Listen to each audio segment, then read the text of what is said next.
noite a todos.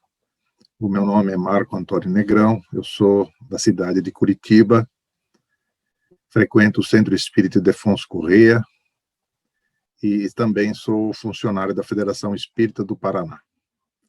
Agradeço o convite do trabalho para a noite e vamos então à nossa apresentação do nosso resumo, né? Para que a gente possa então ir trabalhando com esse capítulo 4. Procurarei ser o mais objetivo possível, porque esse capítulo, como ele fala de planejamento, né? O capítulo 4 é específico, tem o título Estudo das Atividades, e no qual os irmãos Filomeno de Miranda, Spinelli e os outros 48 espíritos que estão nessa tarefa, eles então trazem uma série de informações para nós. Para facilitar o nosso entendimento e para facilitar o nosso resumo, eu procurei agrupar o resumo do capítulo em 3 grandes blocos. Um primeiro bloco, onde se fala dos objetivos, o segundo bloco são os fatos que são colocados ali como informações, e informações gerais que os espíritos, que Manuel Filomeno de Miranda vai colocando dentro desse capítulo. Como eu dividi, então, como eu agrupei isso em 3 grandes blocos, evidentemente que as informações elas vão e voltam dentro das páginas do capítulo, né? Porque, evidentemente, como a gente fui agrupando aí nesses 3 itens, né? Então, fica... não é uma sequência lógica como está na leitura do capítulo, tá bom? Então, tratando do primeiro bloco, que eu denominei os objetivos, né? Então, Manuel Filomeno de Miranda coloca que o objetivo do trabalho, eles estão já no local onde eles farão os trabalhos, né? Como eles colocaram, e ele vai dizendo ali, então, que o objetivo desse grupo era auxiliar a luta no processo evolutivo. Então, eles têm isso como um objetivo para todos, né, daquele grupo. Também conhecer os adversários da vida física, que no caso que é o vírus, né, que foi colocado ali, inclusive com um bom destaque dentro desse capítulo. Eles inspirarão os indivíduos às condutas saudáveis de higiene, né, que eles vão falar ali em algum momento da higiene necessária, o álcool, a lavagem das mãos e todos os cuidados necessários para a proteção, né? A manutenção do comportamento moral e convivência doméstica através do desenvolvimento da solidariedade e respeito, né? Trabalharão também a cooperação e a vinculação com o mundo espiritual, nesse sentido em que eles colocam isso muito, e nós vamos verificar isso no capítulo 5, quando nós estudarmos o capítulo 5, nós vamos verificar ali que está havendo ali realmente esse intercâmbio e essa cooperação e essa vinculação. Um outro aspecto que eles querem, têm como objetivo, apressar os ajustes para atingir a paz e a limpeza da psicosfera do planeta, através da transferência para outros locais adequados ao processo evolutivo daqueles irmãos que, então, estariam fazendo essa passagem que nós já lemos alguma coisa no primeiro e segundo capítulo, até o 3º capítulo, né? E no 4º capítulo, então, eles estão colocando isso claramente, que é esse objetivo, então, que é esse processo de limpeza, e como foi colocado também nos outros capítulos, né? Se descreve a psicosfera extremamente pesada do planeta neste momento. E eu tirei ali as palavras do Spinelli, que está ali na página 55, no penúltimo parágrafo, que ele diz o seguinte: fazemos parte dos trabalhadores que estão preparando o futuro para a humanidade. Nós mesmos de retorno ao planeta querido, e por isso todo esforço e abnegação fazem-se necessários para instalar o reino de Deus na Terra em regeneração. Então, quando estava lendo, então, esse capítulo, ou esse parágrafo específico, né? Eu me reportei ao Evangelho segundo o Espiritismo, no seu capítulo 3, onde naquele capítulo que há muitas moradas na casa de meu pai, nos itens 3 e 4, em que ali está sendo trabalhado o conceito dos mundos, né?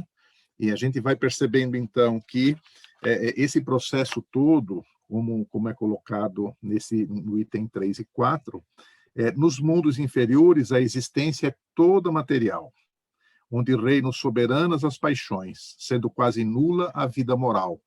Esse é um item, né? Nós já passamos por a nossa Terra, e os habitantes dessa Terra, do planeta, já passaram por essa realidade. À medida que esse se desenvolve, diminui a influência da matéria de tal maneira que, nos mundos mais adiantados, a vida é, por assim dizer, toda espiritual. Nos mundos intermediários, que é o nosso caso especificamente, misturam-se o bem e o mal, predominando um ou outro segundo o grau de adiantamento da maioria dos que os habitam. Então, nós vamos percebendo que nós vivenciamos essa realidade, estamos já nesse processo de transição, né, para um planeta de regeneração, mas que ainda imperam essas paixões e a valorização do mundo material, da matéria, né? Então nós vamos percebendo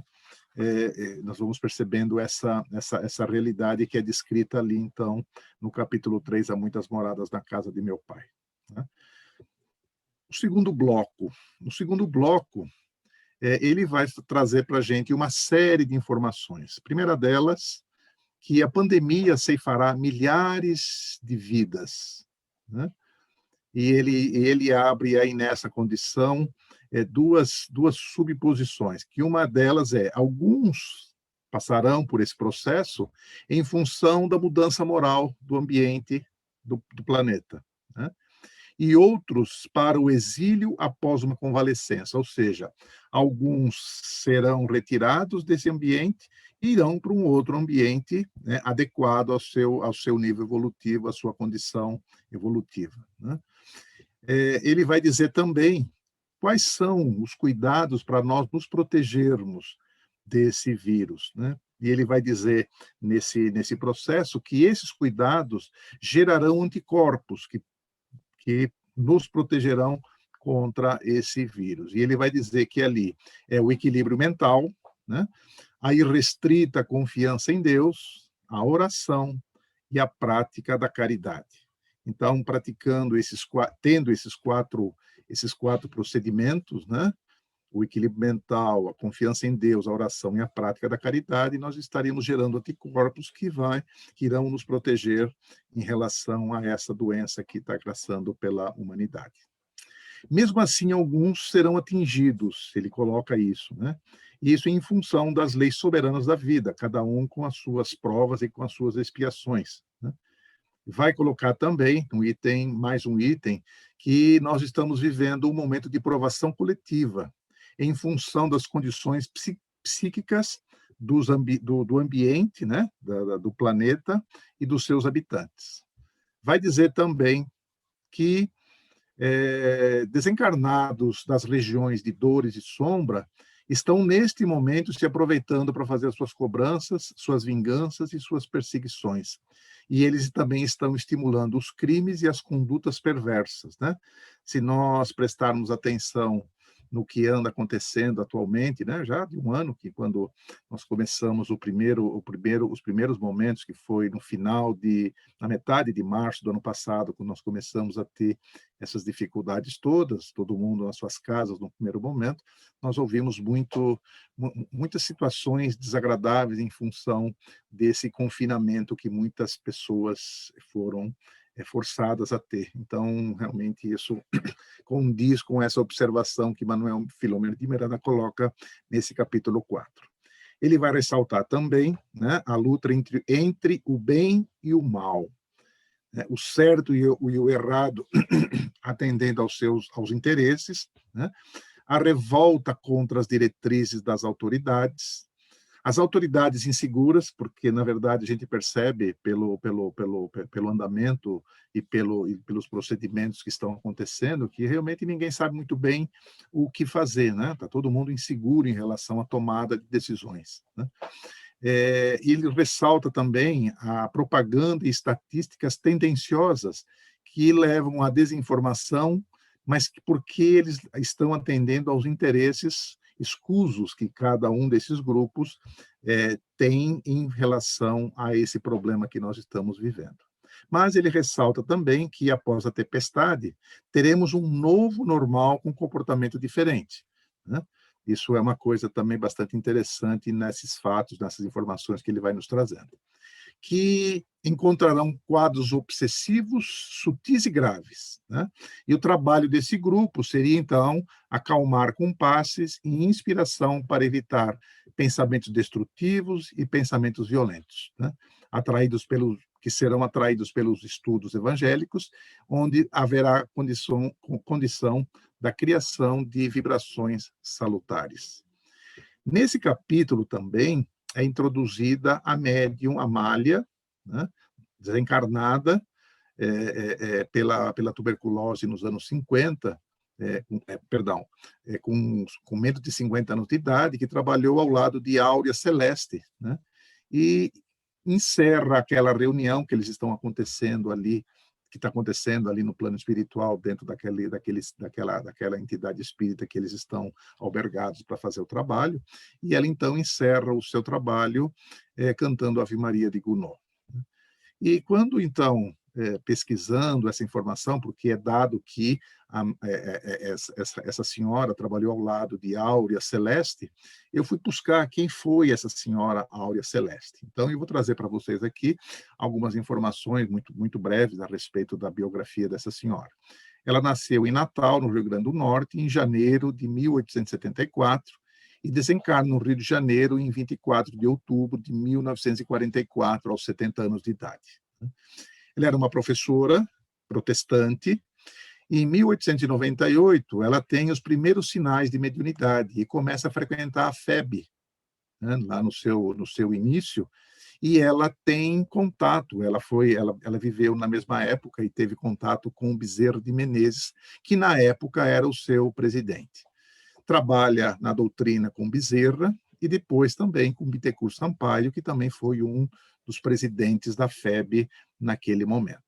Essa senhora foi conferencista, poetisa, escritora e adotou o nome de Áurea Celeste. Foi médium de incorporação, audição, vidência, psicografia, curadora, intuitiva e a faculdade de bilocação, que ela foi vista em diversos lugares, e existem alguns relatos que foram constatados que ela realmente estava naquele ambiente e estava também num outro ambiente no mesmo momento, né? Ela dedicou-se à beneficência e fundou o Asilo Espírita João Evangelista, no Rio de Janeiro. Essas informações, para quem quiser, evidentemente fiz um resumo muito breve da vida dessa senhora, né? Mas quem desejar maiores informações, esses dados estão definidos lá no site da FEB, da Federação Espírita Brasileira. Como informação, Manuel Firmo de Miranda traz muitos dados a respeito do coronavírus, né?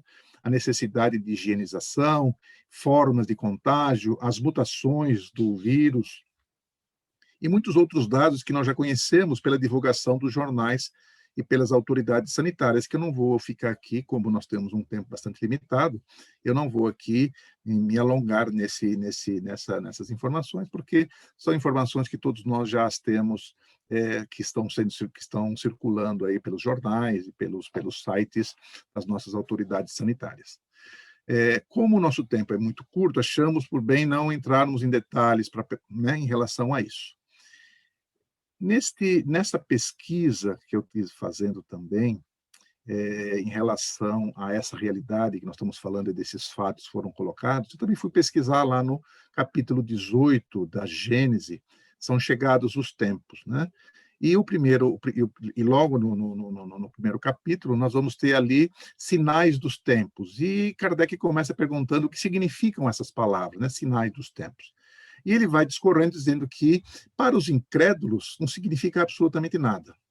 para a maioria dos crédulos, alguma coisa mística e sobrenatural, mas dando a ideia da subversão das leis da natureza.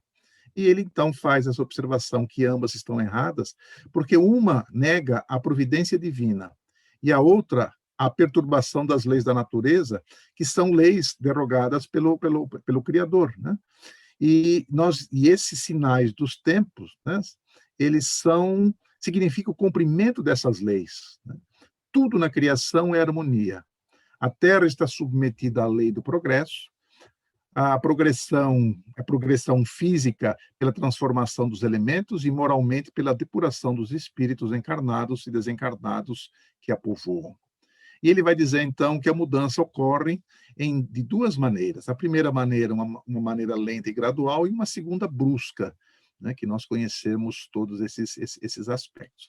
O progresso se cumpre pelas leis da natureza e, como são obra eterna da sabedoria divina, não são caprichos de Deus, e quando a humanidade atingir determinado grau evolutivo, os tempos terão chegado. A humanidade tem realizado progresso do ponto de vista das ciências e do bem-estar material, porém muito longe ainda do progresso moral, o de fazer que entre si reine a caridade, a fraternidade, a solidariedade, que assegure o bem-estar moral de todos nós. Uma nova ordem de coisas tende a estabelecer-se, o velho mundo ficará na história. A humanidade é um ser coletivo nas mesmas resoluções que os seres individuais, né? Então, nós vamos percebendo que nós temos as realidades individuais e que interfere nesse coletivo.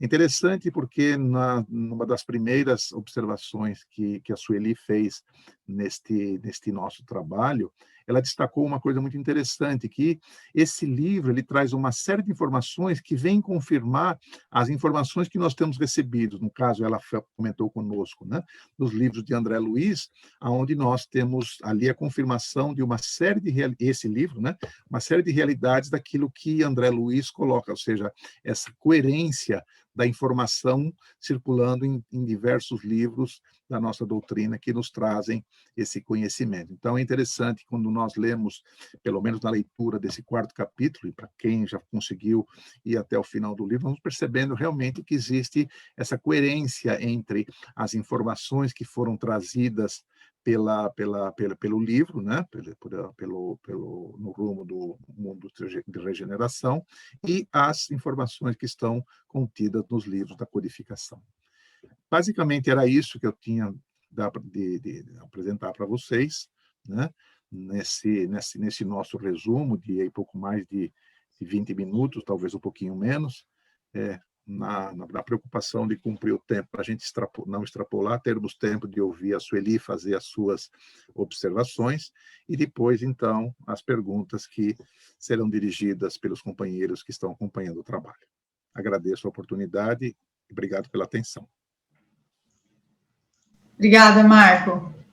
Agora a gente, então, passa a palavra para a Sueli fazer os seus comentários antes que os demais possam fazê-lo. Su? Então, tá.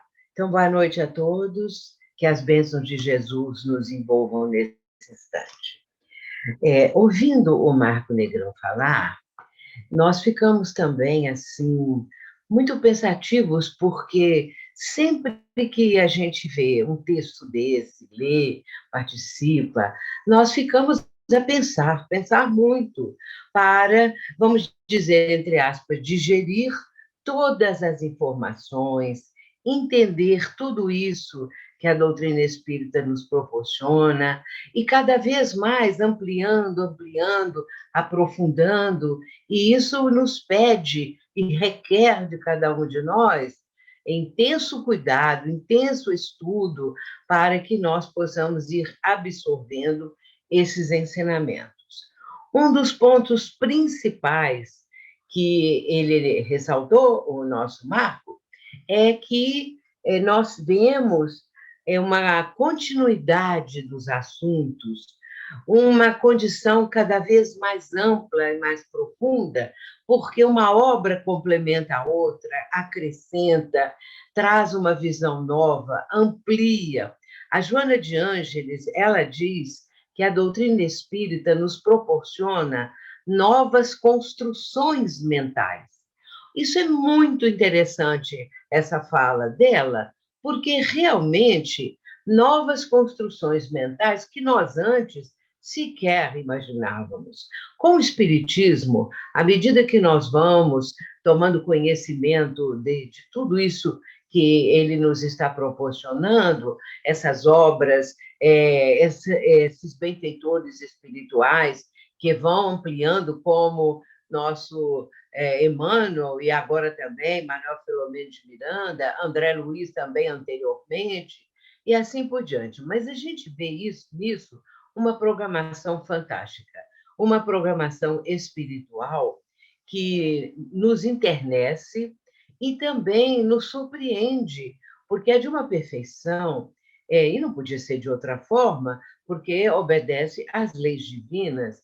Essa programação está íncita na lei divina. E, com isso, é resultante do progresso, do processo evolutivo da humanidade, dos orbes, não é? Dos mundos, e assim sucessivamente.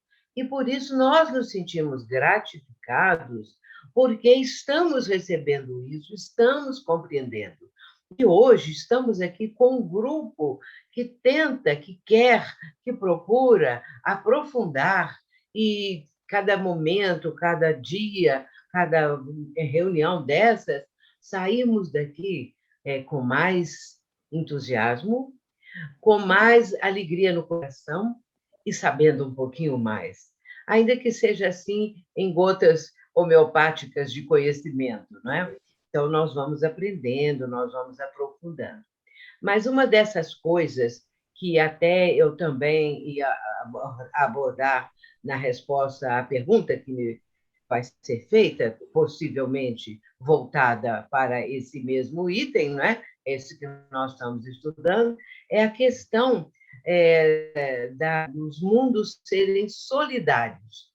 Eu, quando li isso a primeira vez, eu fiquei exultante, porque eu achei tão maravilhoso você pensar que o universo, essas galáxias, esses mundos, esses orbes, os planetas, tudo isso, eles são solidários entre si. Tudo, tudo. Há uma solidariedade fantástica. É por isso que, certa feita, há séculos atrás, milênios, uma galáxia como a do Cocheiro, que estava com uma dos seus planetas, Capela, num processo como esse atualmente do nosso país, do nosso mundo, com esse momento de transição, esse momento em que seria necessário que fossem tirados do planeta, vamos dizer assim, enviados, não é? Espíritos que estavam prejudicando esse processo de evolução, de progresso, esse processo de regeneração daquele mundo. E com isso foi resolvido que eles viriam para o planeta Terra, que, embora bastante atrasado ainda em comparação com Capela, era um mundo que poderia ajudar, porque aqueles espíritos, vindo para a nossa condição aqui planetária, iriam aprender muita coisa, iriam começar uma nova vida e, com isso, uma mudança fundamental nas suas existências. Por isso, fica conosco, nesse primeiro momento, essa ideia de que os planetas, os mundos, as galáxias, tudo o que existe está submetido à lei de solidariedade.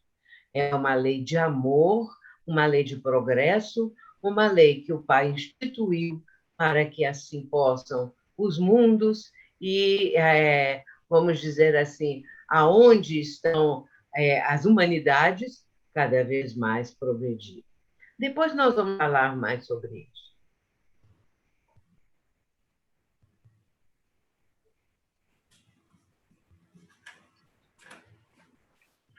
Muito bem. Sóstenes ou Vânia, que estão com o microfone aberto, podem falar. Pela ordem, Sóstenes e depois a Vânia. Então, tá bom, meus amigos. Boa noite a todos. eu ouvindo aqui nossos companheiros Marcos e Sueli, sabe, uma coisa que me chamou muita atenção nesse capítulo, né, está lá na página 53, quando, né, nos é dito quem são os comparsas do vírus. E aí nós vamos ver que existem duas formas de vivenciar essa pandemia. O primeiro comparsa do vírus identificado são os comportamentos externos. Está lá dito mais ou menos assim: seus grandes comparsas são pânico, a irreverência de não se acreditar na sua letalidade, questões imunológicas, outras doenças, fala-se da diabetes, derrames, enfim, problemas orgânicos. Mas o que nós vislumbramos aqui é que isso está de acordo com o contexto em que a gente está vivendo. Esse pânico, esse medo, vimos no capítulo passado que isso foi propagado, né, muitas vezes lá no início pela mídia. Então, esse medo aflitivo, ele é um dos amigos, né, para que esse vírus se propague. E os comportamentos morais, esses que já estão estabelecidos, né, na sociedade e que fez com que essa pandemia, esse vírus, que é inócuo, ele acaba, né, se propagando mais rapidamente. E também é interessante observar que as condutas morais e condutas espirituais, elas fornecem a energia mantenedora do vírus, né? Ele fala que as condutas morais e espirituais dos seres humanos. Isso, a ótica da espiritualidade, faz com que nós espíritas tenhamos um preservativo a mais, infelizmente, né? Além da maioria da sociedade. Quando eu digo infelizmente, é porque bom seria se todos acreditassem na vida espiritual. Então, daí a responsabilidade de onde estivermos, elevar exatamente o entendimento dos comportamentos externos, da obediência às instituições, às recomendações técnicas, mas, acima de tudo, a prática, né, do bom comportamento moral. Achei isso interessante porque isso é um diferencial para nós que somos espíritas nesse momento, poder passarmos, né, e poder, sim, fazermos o que está ao nosso alcance para que a gente possa aliviar esse momento tão difícil pelo que passamos. Era isso. Obrigada, Sóstenes. Vânia? É que eu tenho essa mania de ser professora, e como de fato sou, e nós estamos vivendo em plena pandemia, não é? Eu acho que por todo o Brasil, colegas de Brasília estavam falando que estão em lockdown, nossa cidade também está com lotação em todas as UTIs, faltando UTIs, eu acho que o Brasil de Minas também, o Brasil inteiro está vivendo essa tristeza muito grande, né? Então, eu gostaria só de reforçar o ensinamento que, na verdade, esse ensinamento é de um virologista desencarnado, que é o doutor Eudalbo, né? É um virologista do Rio de Janeiro, que já tem essa experiência. Então, ele vem nos informar, e isso é ele que está falando. Não é o fulano, não é o Beltrano, é o espírito virologista da equipe de espíritos de Manuel Filomeno de Miranda, de Spinelli, de Francisco de Assis e tudo mais. Então, ele vai falar que o vírus é de fácil contágio direto através das vias oral, nasal e ocular, né? Então, tem muita coisa aí que dizem que não é e tal. A gente viveu um período muito apavorante no início, de lavar tudo que vinha de mercado, sabe, um pavor mesmo, gerou pavor nas pessoas, né? Então, se contamina diretamente pelas vias orais, nasal, ocular do futuro paciente, né? Pode ser evitado a contaminação porque nós estamos aqui em quase 500 pessoas que vão repassar para minimamente outras 500, né? Pode-se evitar através das mãos que recebem as partículas, mas que, lavando-as muito bem, com água e sabão, complementando a higiene com álcool em gel, consegue-se matá-lo, né? Matar o vírus com água e sabão. Temos que acostumar a lavar as mãos quando chegarmos em casa ou quando estivermos aqui com outras pessoas. Mantermos a distância em relação aos enfermos, né? Isto em relação a todos, e que nós já estamos mantendo, né? Pelo fato de se levar os dedos e as mãos aos olhos, nariz e a boca, às vezes a gente não percebe. Ele passa para outro organismo e se adentra na corrente sanguínea. Por isso que tem tantos casos, gente, milhões, no mundo, né? No Brasil e no mundo. Então, o vírusinho vai buscar a célula e ele vai morar lá, vai se alojar lá, principalmente no pulmão, né? Onde ele vai prosseguir a multiplicação incessante. Por isso que leva à morte. Não é fácil, não. E outra coisa, um dado aqui interessantíssimo, que o virologista nos traz, é que ele pode ficar incubado até 15 dias. Já pensou? Então, ele fica incubado 15 dias, a pessoa já tem, não sabe, vai fazer o PCR, não dá. Então, os cuidados são tão simples, né, gente, para a gente manter. Então, o melhor período para o seu tratamento é quando surgem os primeiros sinais do contágio. Então, também que fiquemos com isso gravado na mente, né? Quando aparecer os primeiros sinais, a gente tem já que correr aí para começar o tratamento, não esperar, né? E, por fim, eu gostaria de reforçar aqui, eu não sei se vai ter perguntas relativas a isso, que o benfeitor daí é o Spinelli, né? Que vai falar que estão abrindo os portões das regiões espirituais de sombra e dor. Tem até uma pergunta que eu vi, aonde ficam essas regiões, depois a gente esclarece, onde grandes sofrimentos lapidam, né? Vamos dizer assim, ficar mais fácil, o umbral onde André Luiz ficou lá quase 9 anos, né? Então, o sofrimento o lapidou.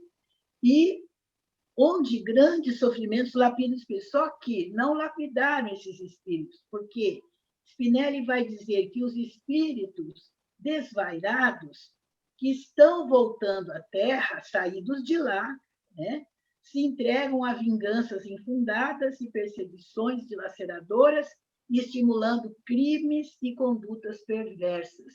Então, isso é muito importante. A nossa conduta, né? O Sóstenes reforçou, a Sueli reforçou, o Marco também, mas que a gente tenha em mente que nós estamos sendo observados pelos espíritos, né? Há uma nuvem de testemunhas, como diz Paulo de Tarso, sempre à nossa volta. E eles são espíritos, se não tem nada contra nós, eles são vingadores da nossa felicidade, da nossa vida, porque eles saíram dessas regiões de sombra e se entregam a vinganças infundadas, né? Então, tomemos cuidado todos nós que estamos nesta aula de hoje, né? Aí temos também as perseguições dilaceradoras que estão estimulando os crimes e condutas perversas. Quanta coisa a gente está vendo hoje, quanta coisa, meu Deus. E também as obsessões, né, que não puderam ser realizadas antes, agora se utilizam dessa desorganização que o mundo está para que seja piorada a situação psíquica dos seres humanos e prossigam sobre suas injunções penosas. Para eles está uma festa, tudo isso aqui. Está todo mundo vivendo um período em que nós nunca vivemos, todo mundo com medo, né? que a gente possa morrer, como se a gente não pudesse, mas ninguém quer, né? Temos que nos cuidar realmente. E então era isso que eu queria dizer, viu, Gisele? Só para reforçar esse estudo que nós estamos fazendo do livro. Valeu, obrigada. Obrigada. Enio, a palavra está contigo. Uma boa noite a todos. A doutrina espírita, esta doutrina que nós abraçamos, sempre nos convida à lógica e à razão. E a mim chamou também a atenção as palavras deste experiente virologista, o Dr. Eudalbo, quando ele também, exemplo do que a Vânia trouxe, né? Ele vai falando aqui que o melhor período para o seu tratamento é quando surgem os primeiros sintomas do contágio. Logo mais abaixo, como já foi citado, ele fala dos grandes comparsas, o pânico, a irreverência de não acreditar na sua letalidade, questões imunológicas, outras doenças, como diabetes, como derrames cerebrais. Então, nós vamos percebendo que são questões que nos desestabilizam, que nos desestruturam. A mim parece que, às vezes, nós lemos os conceitos das obras espíritas, destes espíritos nobres, e achamos eles muito interessantes para os outros, ou para a literatura. Mas a obra que nós estamos estudando, ela é um convite, ao mesmo tempo uma advertência, ela nos está chamando. Porque quando um virologista como o Dr. Eudalbo, ele vem e fala essas questões, ele não apenas está falando da sua experiência quando esteve na Terra, como nós estamos agora, mas também das intrincadas questões agora, como um espírito fora do corpo, analisando esse processo muito amplo. Logo mais adiante, ele vai falar da energia mantenedora das condutas morais, claro, que também.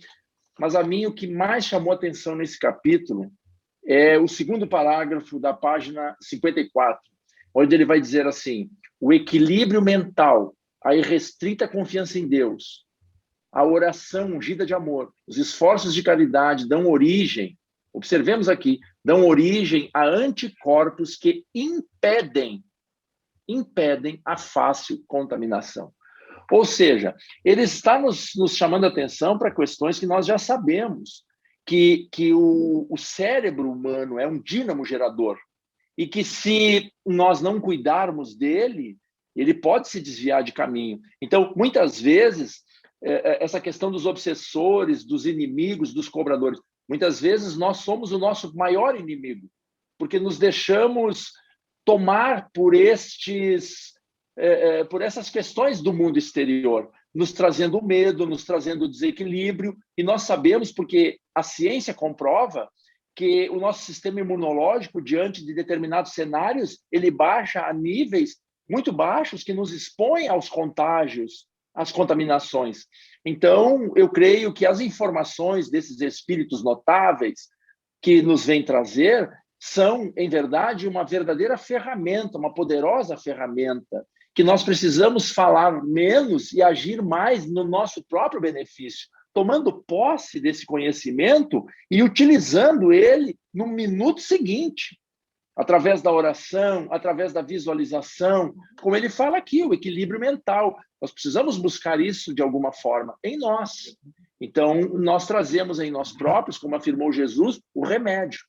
Então, é isso que a mim chamou a atenção. Eu tentei voltar, mas não sei aonde botar. Obrigada, Enio.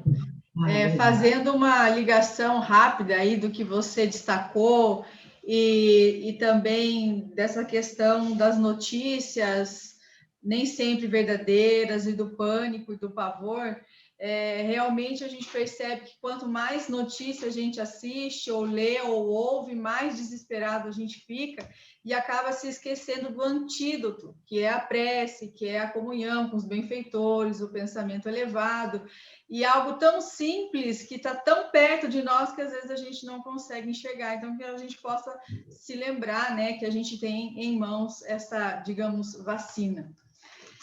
Então, agora nós, não sei se alguém mais gostaria de falar alguma coisa, se gostaria de falar alguma coisa, não. Nós vamos passar para as perguntas. A primeira que vai responder, então, é a nossa querida Sueli. A pergunta é referente à página 51, no último parágrafo.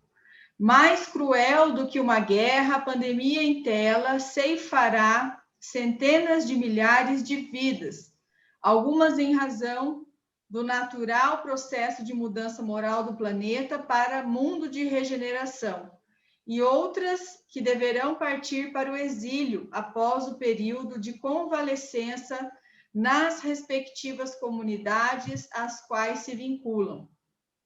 E uma outra pergunta que se concatena com esta, que dá continuidade a esta, é: com a pandemia tivemos acirradas as obsessões e influenciações maléficas. O processo de regeneração implica também na mudança para outras regiões dos espíritos que habitam nossa psicosfera? A mudança moral, então, se dá no planeta físico e também em toda a região energética, fluídica que nos rodeia? Sua palavra está contigo. Pois não. É interessante também, a primeira e a segunda é a mesma coisa, a gente entende mais ou menos o sentido das duas, né? Mas o que a pessoa está perguntando aqui é se essa mudança moral que se dá no planeta físico e também em toda a região energética fluídica que nos rodeia, como é que ficaria isso, né?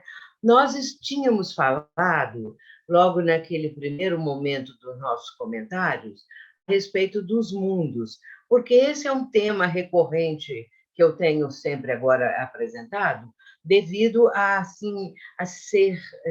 ter assim uma sensação de uma profundidade, de um amor que a gente começa a vislumbrar.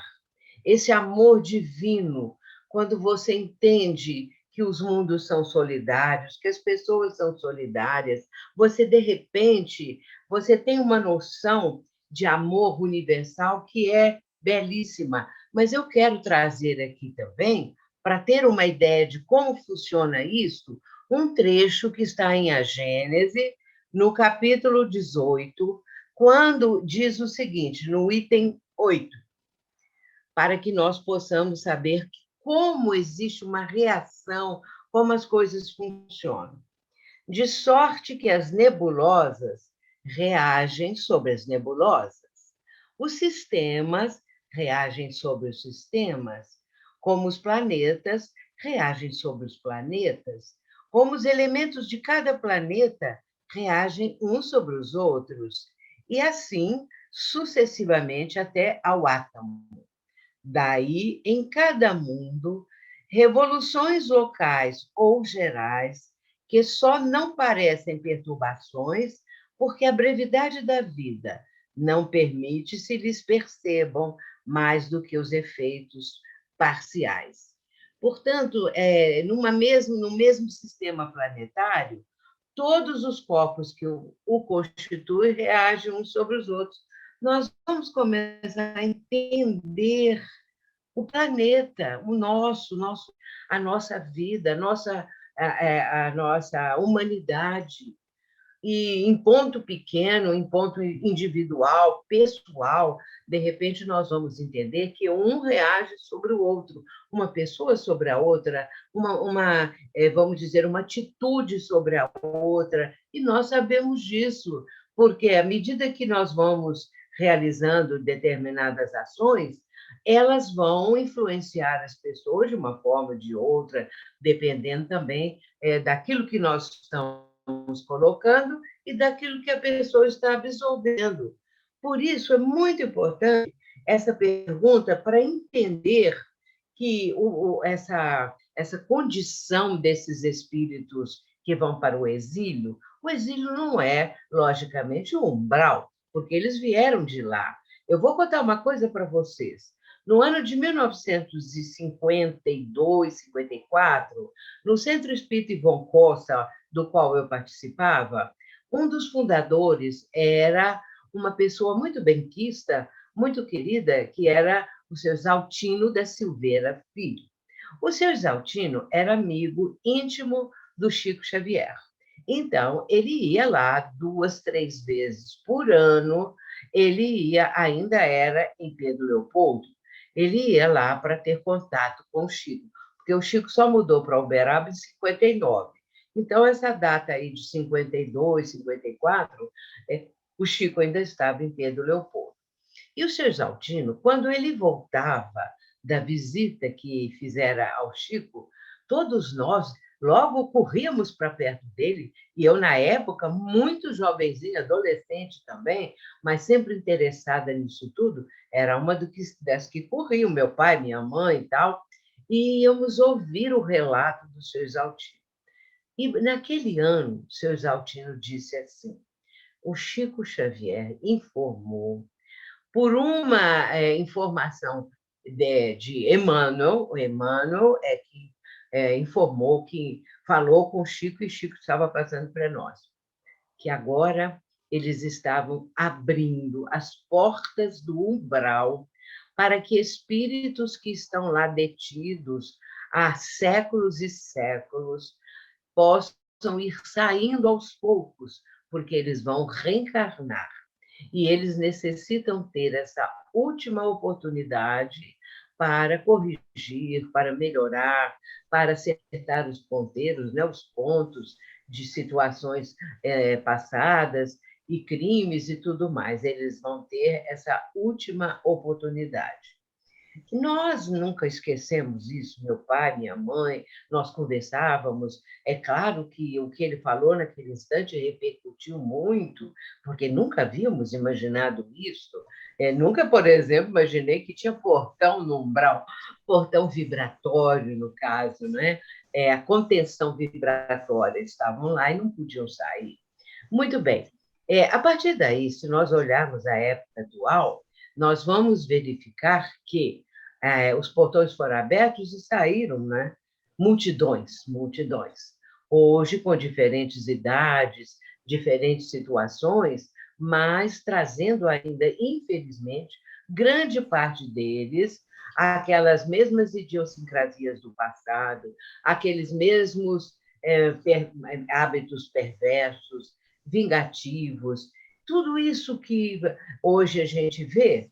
Muitos deles vieram de lá, aliás, podemos dizer todos, não é? Pelo que Chico mencionou, os portões foram abertos para que saíssem aqueles todos que lá estavam. Imaginemos essa malta, né? Essa condição desses espíritos. E agora nós estamos vivendo essa grande transição. A grande transição também foi prevista ao longo de milênios. Havia já uma ideia, uma noção e um ensinamento que isso iria acontecer, que um dia uma grande transformação aconteceria no orbe terreno. E muitas coisas seriam modificadas, melhoradas, e assim por diante. Hoje em dia, nós estamos vendo isso. Esses espíritos que estão destoando dessa condição que o planeta agora está assumindo, vai aos poucos assumir, eles vão para o exílio, porque senão não aconteceria o mundo de regeneração. E temos que entender que o mundo de regeneração é um mundo de patamar vibratório superior. Se esses nossos irmãos permanecessem, estariam também ainda perturbando, prejudicando. Porém, quando houver esse exílio, não é, que já deve estar acontecendo, eles vão sendo, então, levados para esses mundos solidários, porque é isso que eu falei no início, lembrando dessa solidariedade entre os mundos. E o nosso planeta Terra está recebendo a solidariedade do planeta, da constelação que vem de Alcíone, não é? Aliás, das Pleiades, melhor dizendo. E um dos mundos é Alcíone, cujos espíritos já estão encarnando aqui no planeta. A gente não vai falar reencarnando, porque é a primeira vez que eles vêm, não devem nada, estão vindo por amor, por sacrifício, não é? Eles vêm para ajudar a nossa humanidade, para que nós possamos dar um salto de qualidade, vamos dizer, um salto quântico, como gosta de dizer Divaldo, não é?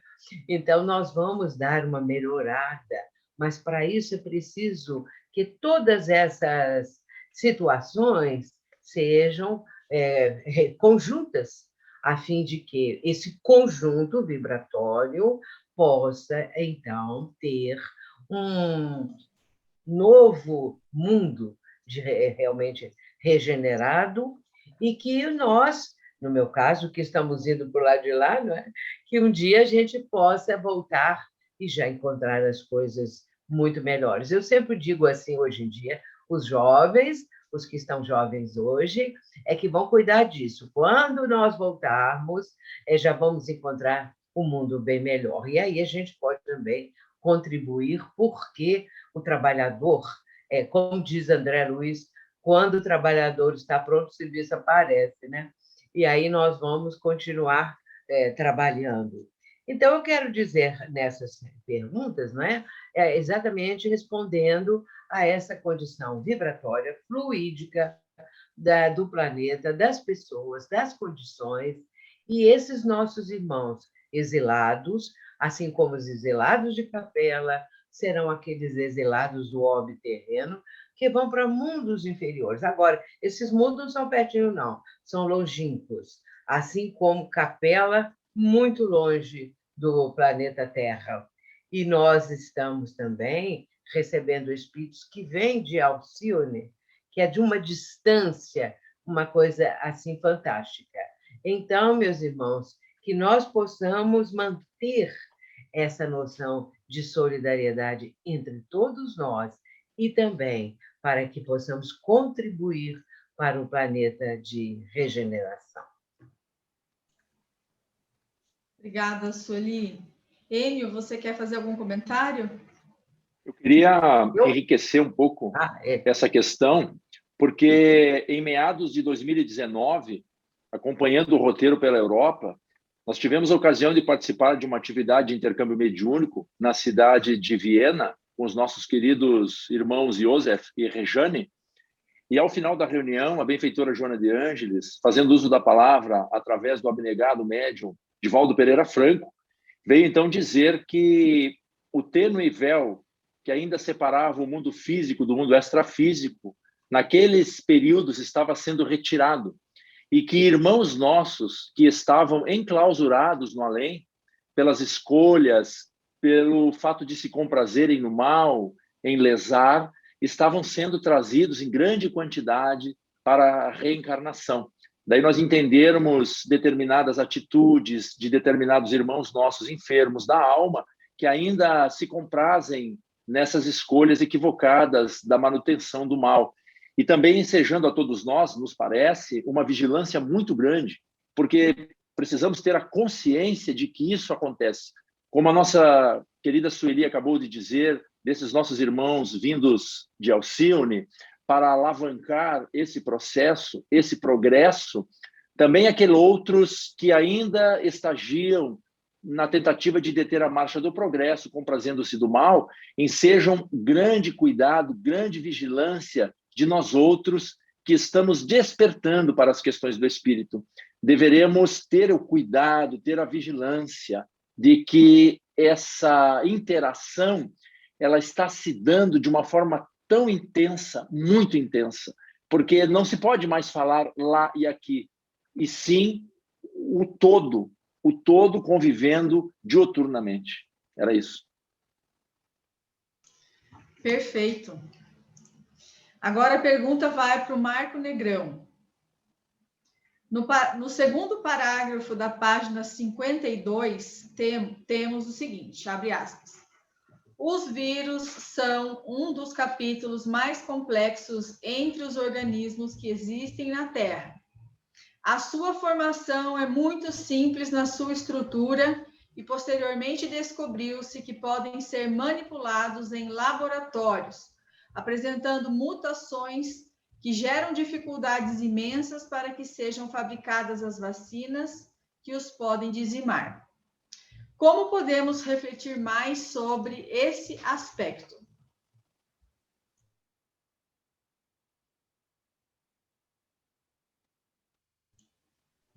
Desculpe, meu microfone estava fechado. Tudo bem, não tem problema. Eu acho importante nessa pergunta, é uma reflexão que a companheira está pedindo, né? Ou a pessoa que fez a pergunta e a observação. Então, é uma reflexão que eu acho importante frisar, que é a minha reflexão, né? Analisando o livro e as informações nele contidas, a gente pode refletir sobre alguns aspectos, e eu colocaria 3 aspectos. O primeiro deles, o livro No Rumo do Mundo de Regeneração, de Manuel Filomeno de Miranda, ele comenta o tempo todo sobre as imperfeições da humanidade que ainda teima em manter-se distante dos ensinamentos do Cristo. Se nós olharmos a pergunta 918 do Livro dos Espíritos, né, que diz que a pergunta é por que indício se pode reconhecer em um homem o progresso real que lhe elevará o espírito na hierarquia espírita? E o Espírito Verdade vai dar ali uma série de informações, uma série de indícios, né, de como se reconhece o homem nesse progresso real, nessa hierarquia. E lá ele vai dizer que o espírito prova a sua elevação quando todos os atos da sua vida corporal representam a prática da lei de Deus, e quando antecipadamente compreende a vida espiritual, que nada mais é do que aquilo que nós estamos falando praticamente nessa hora que nós estamos juntos aqui, né? E, principalmente, ele encerra, quando nós lemos a pergunta, né, ali se encerra com esse parágrafo, para esses indícios, né? Respeitem, enfim, em seus semelhantes todos os direitos que as leis da natureza lhes concedem, como quer que os mesmos direitos lhes sejam respeitados, né? Tá aí o ensinamento do Cristo que nós, como humanidade, ainda não conseguimos fazer ao outro o que eu gostaria que ele me fizesse. E Manuel Filomeno de Miranda, então, nos informa que o vírus veio para nos despertar para as coisas da vida espiritual, que a humanidade ainda está voltada para a realidade material, né? Nós vivemos numa sociedade consumista. Um outro aspecto que eu gostaria de ressaltar nessa reflexão, que foi pedida na pergunta, eu não estou afirmando que o coronavírus seja o resultado de uma experiência mal sucedida que saiu do controle. Não é isso que eu quero, não tenho informações para fazer essa observação, né? Mas pegando, vamos dizer assim, a ficha corrida da humanidade nos últimos séculos, né, nós vamos vendo que o homem tem se utilizado da arma biológica em suas guerras para suplantarem os seus adversários.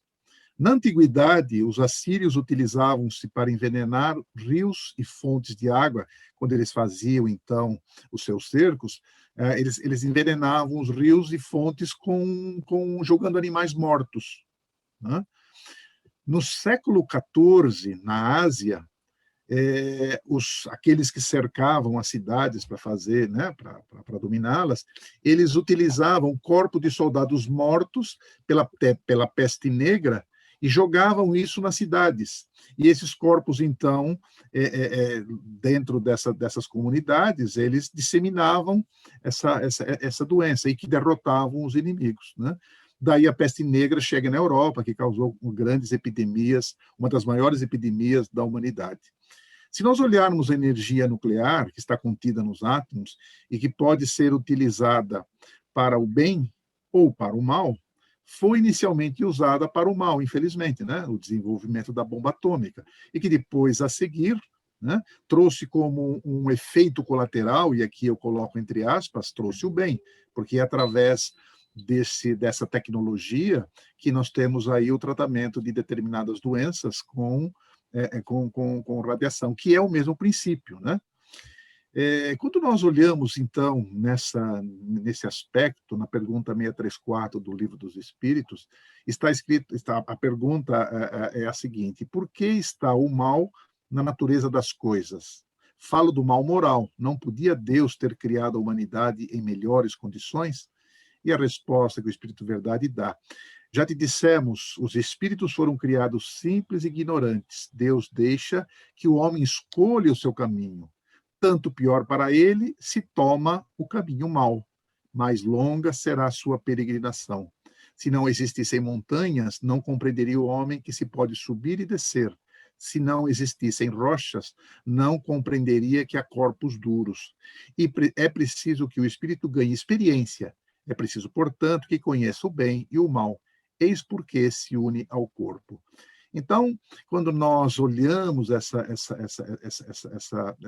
resposta, né, em relação à pergunta que foi colocada pelo dos nossos companheiros desse nosso trabalho, nós vamos percebendo que isso tudo faz parte desse processo de crescimento, esse processo de evolução, e que o mal existe pela falta, pela ausência do bem, porque nós ainda, como humanidade, nós ainda temos uma série de dificuldades para aplicar esse ensinamento do Cristo.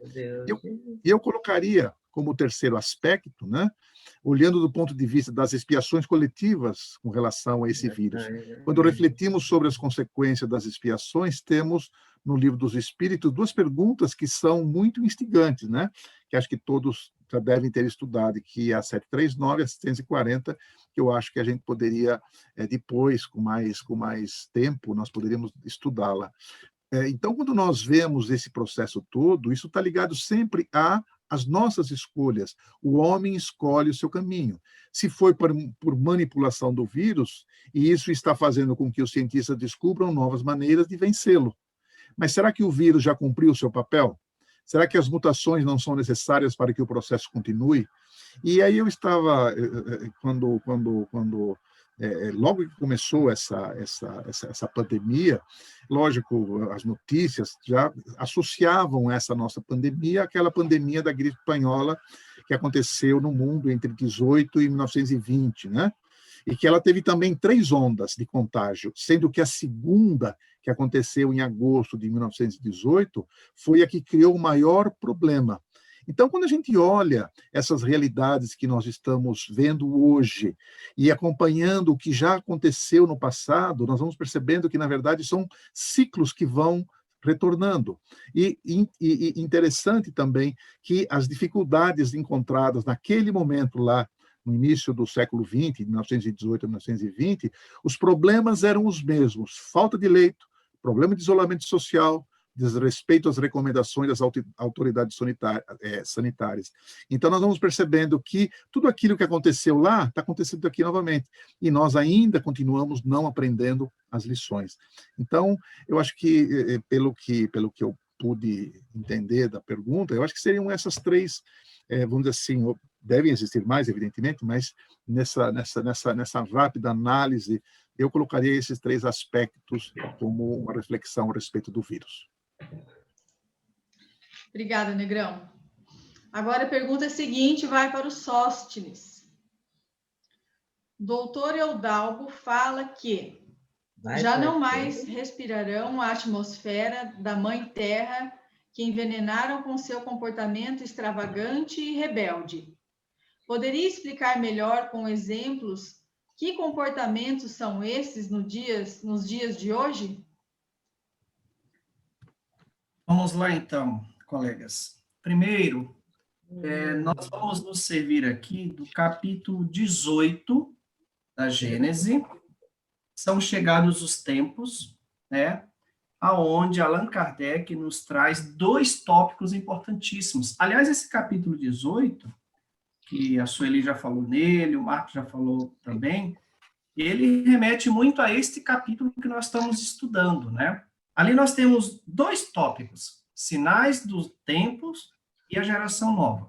E Allan Kardec vai nos trazer também observações de 2 espíritos eminentes na sua, né, reflexão, que é o Arago e o Dr. Berry. Vamos lá. Então, primeiro, o espírito Arago, ele diz o seguinte, que moralmente a humanidade progride pelo desenvolvimento. Então, ele estabelece 3 condições que a humanidade vai progredir, que é desenvolvimento da inteligência, desenvolvimento do senso moral e do abrandamento dos costumes. São 3 premissas para que os espíritos que possam transitar no mundo, né, de regeneração tenham. Então, essas três condições, elas são premissas norteadores da existência de quem deseja estar no mundo de transição para a regeneração.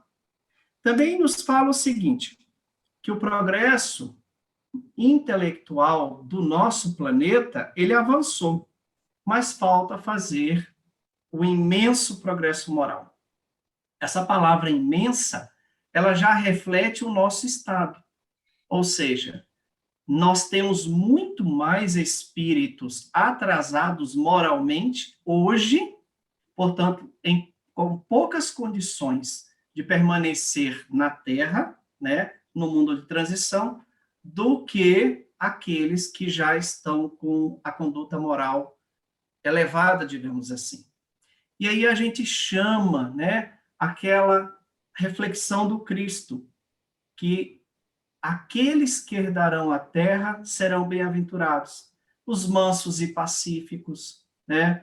Aqueles, todos dentro das suas colocações, são os que aqui permanecerão.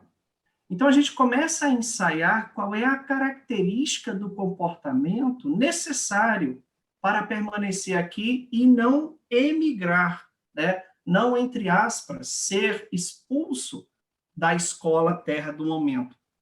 E ainda vai dizer o Espírito o seguinte, que além de desenvolver a inteligência, necessita levar o sentimento.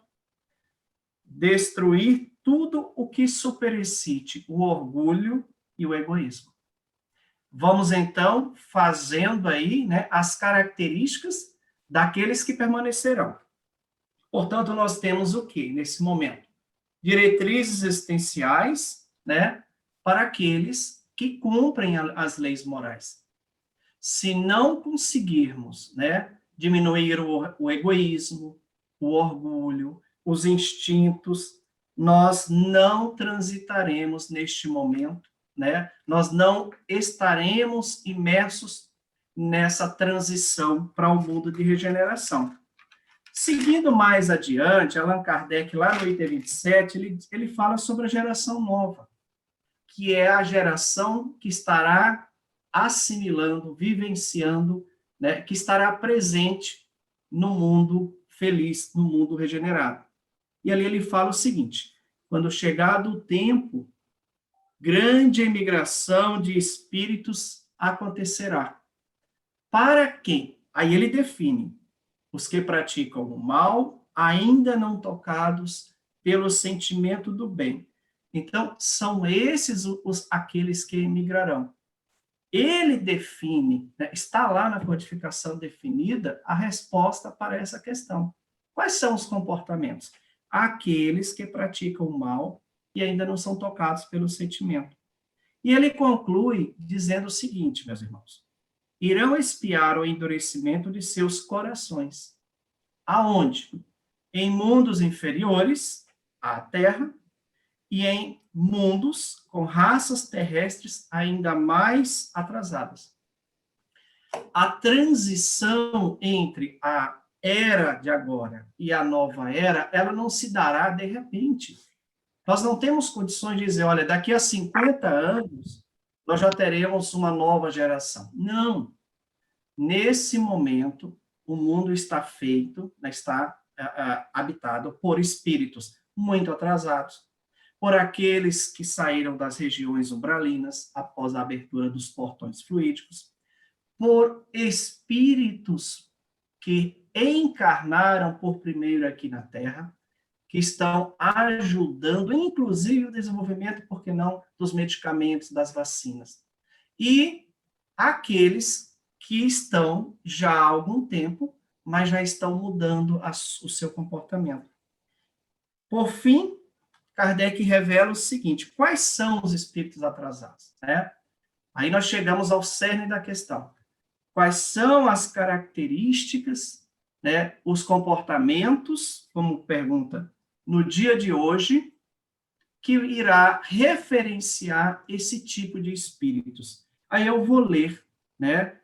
Está lá no capítulo 18, no item 28. Kardec diz o seguinte, o que, ao contrário, distingue os espíritos atrasados, portanto, aqueles que praticam esse comportamento passível de sofrer emigração é, em primeiro lugar, olha que interessante, a revolta contra Deus. Aqui eu vou dar uma pausa. O que é que nós estamos vendo hoje em relação ao cristianismo? Quantos espíritos estão fazendo peças teatrais, músicas, editando arquivos, né? Quantas pessoas estão condenando Jesus, estão, digamos assim, publicando imagens não condizentes com a evolução espiritual do Cristo? É um ataque ao cristianismo. Certamente essas pessoas, elas não acreditam em Deus. Também não acreditam em Deus aqueles que estão surrupiando os recursos públicos, aqueles que estão corrompendo, aqueles que não estão buscando a fraternidade, não estão aplicando nesse momento, né, a solidariedade. E aí ele continua, Allan Kardec, né? Em primeiro lugar, a revolta contra Deus, pelos se negarem a reconhecer qualquer poder superior aos poderes humanos. Em seguida, a propensão... Só para pedir para você dar uma apurada aí, que senão a gente não consegue fazer as outras perguntas. Tá, já estou concluindo, né? Em seguida, a propensão instintiva para as paixões degradantes, para os sentimentos antifraternos de egoísmo, de orgulho, de inveja, de ciúme. Enfim, tudo que leva ao comportamento materializado. Então, a resposta, ela está, né, relacionada com os espíritos atrasados. E, por fim, se nós quisermos uma resposta mais objetiva, podemos ir lá na obra e o espírito Filomeno de Miranda nos diz que são aqueles promotores de estatísticas incorretas, falsas informações, sementeira do pânico e desvio de recursos financeiros. Então, são esses os comportamentos, né, inclusive citados na obra, que leva a esses espíritos não terem mais o direito de permanecer aqui. Era isso. Obrigada. A seguinte pergunta para o Laudelino. Sobre o vírus, no capítulo 4, é referido que o melhor período para o seu tratamento é quando surgem os primeiros sinais de contágio, e que seus grandes comparsas são o pânico, a irreverência, de não se acreditar na sua letalidade, questões imunológicas, outras doenças.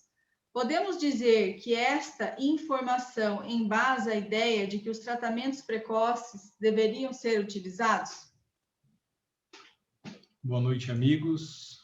Sim, mas me permita aprofundar um pouquinho, lendo uma parte do livro, na página 55, o segundo parágrafo, que diz o seguinte: lamentavelmente, as criaturas frívolas estão debatendo-se na revolta ante as injunções e regras impostas por autoridades inquietas, inseguras nas decisões corretas, disputando compensações nos cargos que exercem, sem a real preocupação com a saúde das pessoas, estatísticas incorretas, atitudes e propagandas do mal se alastrando, mediante a urdidura de informações falsas, com o objetivo de colheitas extravagantes para ganhos absurdos, sementeira do pânico, e ao lado da enfermidade perversa, danos psicológicos de complexa recuperação. Eu falo isso porque são tantas informações incorretas, estimulando o pânico coletivo, que nós acabamos perdendo algumas informações básicas para o tratamento de qualquer tipo de patologia. Me permitam fazer uma pequena reflexão a respeito. Quando nós falamos de um tratamento, nós podemos dividir ele em algumas etapas. Um tratamento preventivo, o tratamento precoce, o tratamento hospitalar e o tratamento intensivo. Quando nós falamos de um tratamento preventivo, não trata-se de um tratamento onde eu vou me colocar à disposição de inúmeras pastilhas e medicamentos. O tratamento preventivo, como coloca sabiamente Manuel Filomeno de Miranda, trata-se da boa higiene das mãos, o distanciamento, a máscara, os cuidados pessoais, vitamínicos, a boa alimentação, para que eu mantenha-se preventivamente saudável.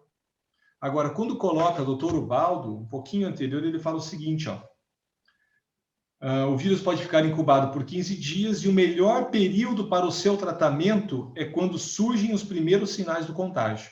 Ou seja, ali está o tratamento precoce. Surgiu os sinais do contágio. Eu preciso agora começar um tratamento, porque já existe a patologia. Mas o tratamento preventivo é o quê? A patologia não está instalada, eu estou prevenindo para não ter a patologia.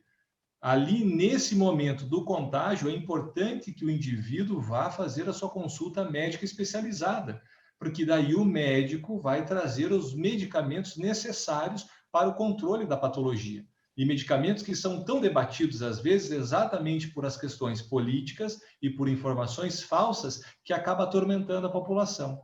Então, quando nós vemos nesse capítulo 4, teve os sinais e sintomas do contágio, inicie o tratamento precoce, porque ali estará os melhores resultados do seu tratamento.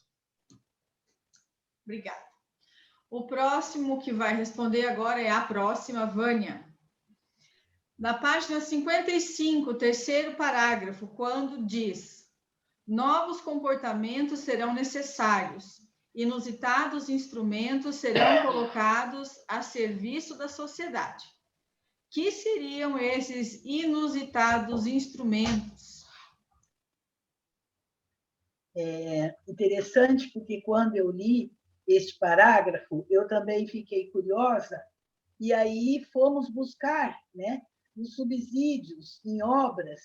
Vamos encontrar subsídios nas obras de André Luiz, quando ele fala a respeito da ciência no além, das ferramentas que se utilizam, dos recursos que se utilizam, mas que ainda não temos aqui na Terra, e também a exemplo dos equipamentos que instalam nas reuniões mediúnicas, principalmente de desobsessão, de que nos fala Manuel Filomeno de Miranda, mas que ainda não encontraram termos mais precisos para designar as coisas do mundo espiritual para o mundo corporal. Então, o nosso querido benfeitor Spinelli não colocou quais serão esses instrumentos. No entanto, pensamos que poderemos dizer que são as conquistas tecnológicas na área da medicina, implantes de determinadas células, são os estudos que estão sendo realizados com o sêmen para poder evitar outras doenças. Nós iremos contar, melhor dizendo, com a genética, a engenharia genética, para poder evitar determinados conflitos e sofrimentos para a criatura humana. Estamos vendo aí. A sociedade não terá as dores de hoje. Imaginamos que não terá. Acredito que seja isso que o benfeitor pretende dizer com esses instrumentos que estão sendo utilizados no mais além e que ainda não há sequer palavras para poder defini-los aqui na Terra. Também nós iremos encontrar subsídios no livro de Eurípides Kiel, Espiritismo e Genética, editado pela FEB, em mensagens também do espírito Viana de Carvalho, no livro Atualidade do Pensamento Espírita, e também do espírito Joana de Ângeles, no livro Dias Gloriosos. E quando isso se dará? Quando isso se dará? Quando que a engenharia genética estará disponível para ser instrumento que o benfeitor fala? Então, é importante o nosso estudo em grupo, porque o benfeitor vai dizer no mesmo parágrafo que novos comportamentos serão necessários. Já falamos muito aqui sobre isso hoje. Então, para que esse avanço se dê, nós teremos que mudar. Teremos que mudar para melhor o nosso comportamento. O nosso comportamento ético, o nosso comportamento moral. Porque a engenharia genética, meus irmãos, é uma coisa muito séria. Vamos ver nas obras que nós, então, indicamos aí. Muito sério. Temos que ter, assim, uma conduta moral, uma conduta ética exemplar para podermos estar sendo brindados com essa engenharia genética.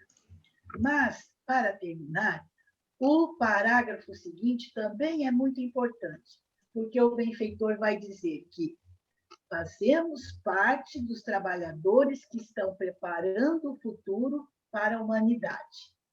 Nós mesmos de retorno ao planeta querido.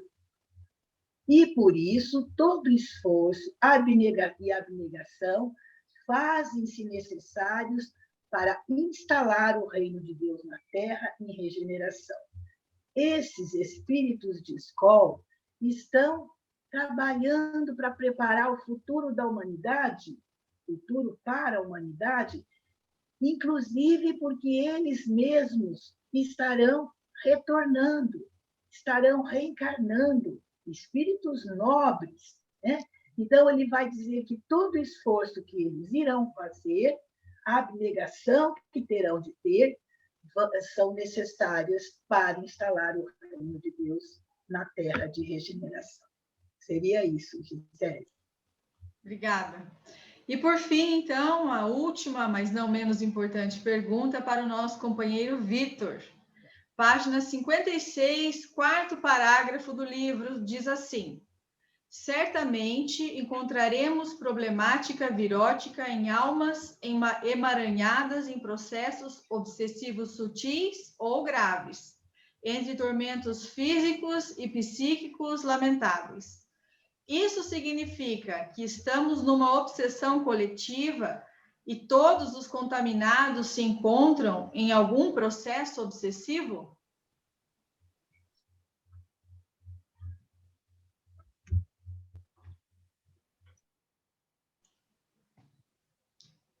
Vitor, se você estiver falando, você está com o microfone fechado. Obrigado, Gisele. Nada. Então, eu vou tentar ser o mais sucinto possível para não ultrapassar o horário, porque tem um aspecto financeiro, vamos dizer assim, do canal. Então, não, Vitor, pode ficar tranquilo, Vitor. É brincadeira. Se passar uns minutinhos, não tem problema. É brincadeira de mineiro.